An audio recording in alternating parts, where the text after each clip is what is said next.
Hello everyone, समग्र शिक्षा में आप सबका स्वागत है। आज के इस वीडियो में हम पढ़ेंगे क्रांति के विशेष कारण। लेकिन इससे पहले हम जान लेते हैं कि इससे पहले हमने क्या पढ़ा था। इससे पहले हमने पढ़ा था अरस्तु के क्रांति संबंधी विचार, और आज का वीडियो भी उसी से रिलेटेड है। तो आज हम पढ़ेंगे क्रांति के विशेष कारण। तो आइए स्टार्ट कर लेते हैं। क्रांति के विशेष कारण क्या क्या हैं। पहला है घृणा। जब समाज का धनिक वर्ग गरीबों से घृणा करने लगता है और उन्हें नीची दृष्टि से देखा जाता है तो स्वाभाविक रूप से क्रांति के लिए जमीन तैयार होती है। दूसरा है भय।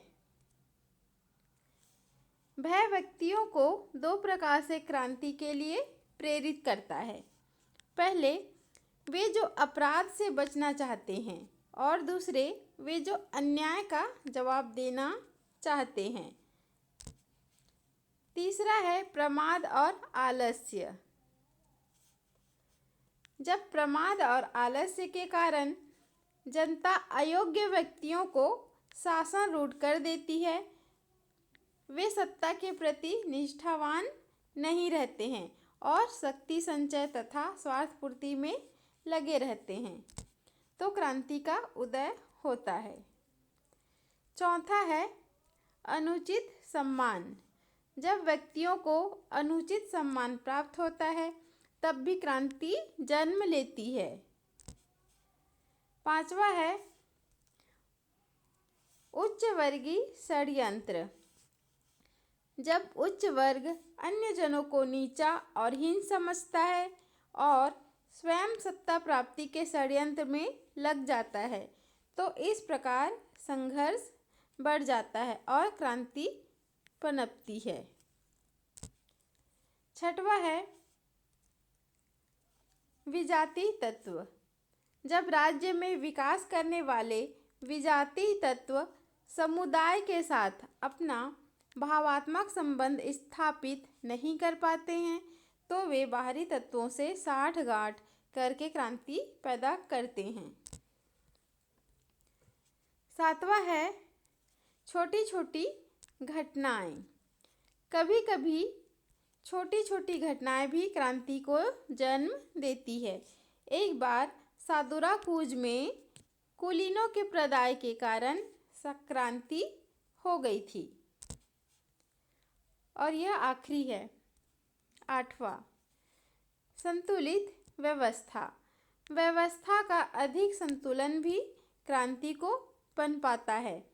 जब सामाजिक वर्गों में संतुलन रहता है तो उसमें परस्पर प्रतियोगिता विकसित होती रहती है, उसमें सत्ता हथियाने की होड़ लगी रहती है जिसमें संघर्ष होता है।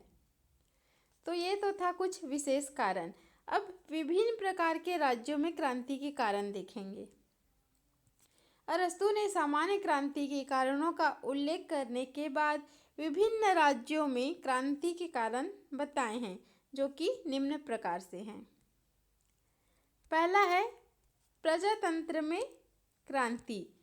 जब प्रजातंत्र में नेतागण सीमा से अधिक हो जाते हैं तो प्रजातंत्र में क्रांति समीप दिखाई देने लगती है। जब जनता के प्रतिनिधि धनिकों के हितों के विरुद्ध हो जाते हैं तो धनिक वर्ग अपने स्वार्थों की रक्षा के लिए क्रांति कर बैठता है और करता। अरस्तु ने इस प्रकार की क्रांति के उदाहरण के लिए क्रॉस का नाम बताया है। दूसरा है धनतंत्र में क्रांति। धनतंत्र क्रांति के कारण प्रजातंत्र के क्रांति से भिन्न होता है। धनतंत्र में जो क्रांति के कारण है वह प्रजातंत्र के क्रांति से भिन्न होता है। जब एक खास सामंत का उदय होता है, जब वह अपनी सेना रखता है और युद्ध काल या शक्ति काल में अपनी सैनिक शक्ति के आधार पर जनता की सहायता लेकर शासन पर अधिकार कर लेता है। सेना के बल पर इस प्रकार का शासन आतताई कहलाता है। इस शासन में नए और पुराने सामंतों में जब युद्ध होता है तो कभी कभी सेनापति जो शक्ति में दोनों प्रकार के मालिकों से अधिक हो जाते हैं, दोनों की सत्ता छीनकर सैनिक शासन स्थापित कर लेता है। अब तीसरा है कुलीन तंत्र में क्रांति। कुलीन तंत्र में क्रांति के कारण बताते हुए अरस्तू का कहना है कि शिक्षित वर्ग को अपनी योग्यता के आधार पर कुलीन तंत्र द्वारा कोई उचित पद या अधिकार प्राप्त नहीं होता है तो वह क्रांति कर देते हैं। चौथा है स्वेच्छाचारी राजतंत्र में क्रांति।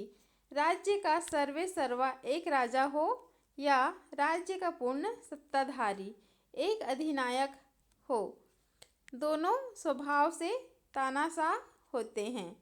दोनों में क्रांति का कारण भी समान होता है। शासन की निरंकुशता से तंग आकर जनता क्रांति कर बैठती है या फिर कोई दूसरा शासक अपने बाहुबल से एक राजा को उतार कर स्वयं राजा बन बैठता है। तो ये तो थे सारे कारण एक विशेष प्रकार के राज्यों में। अब नेक्स्ट वीडियो में हम पढ़ेंगे क्रांति को रोकने के लिए अरस्तू के कुछ सुझाव। चलिए फिर मिलेंगे फिर नेक्स्ट वीडियो में, तब तक के लिए गुड बाय।